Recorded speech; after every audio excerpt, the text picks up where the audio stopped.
Dans les locaux de la gendarmerie d'Annecy, des pièces à conviction, téléphones, ordinateurs, une multitude de cartes bancaires utilisées dans une escroquerie financière internationale. Le réseau vient d'être démantelé. L'enquête avait débuté il y a 2 ans et demi, lorsque cet ancien chef d'entreprise déclare aux gendarmes avoir perdu 1,5 million d'euros dans une arnaque. J'avais envie d'investir dans les panneaux photovoltaïques. À un moment, j'ai dû peut-être m'inscrire suite à une publicité sur Internet. Un jour, j'ai reçu un coup de téléphone pour me proposer des investissements dans les champs photovoltaïques en Espagne. Son interlocuteur dit travailler pour un fournisseur d'électricité espagnol, une société, elle, bien réelle. Au bout du fil, l'escroc est très professionnel et même sympathique. D'une certaine classe et d'une certaine aisance et très très convaincant. En fait, il y avait une vraie relation commerciale qui s'instaurait. On a même à un moment évoqué le club méditerranéen au Sénégal où ils connaissaient le patron des Almadies. Je pense qu'ils auraient pu tromper n'importe qui.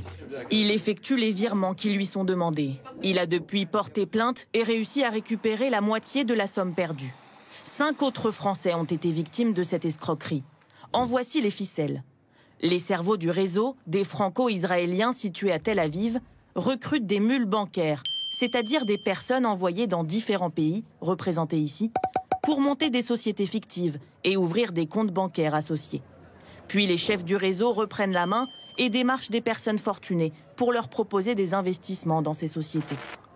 7 suspects ont été interpellés en France, en Israël et en Espagne. Pour blanchir l'argent, les escrocs ont réussi à faire transiter plus de 125 millions d'euros sur des comptes en crypto-monnaie et 4 millions sur des comptes bancaires. Pour remonter jusqu'à eux, les gendarmes français ont travaillé avec les autorités espagnoles et israéliennes en coopération avec Europol, l'agence européenne de police criminelle. Tout simplement, on a suivi l'argent. On s'est dit, on suit l'argent sur les premiers comptes et on voit où ça part. Puisque très vite, en fait, la victime nous apprend que son argent est parti en Espagne.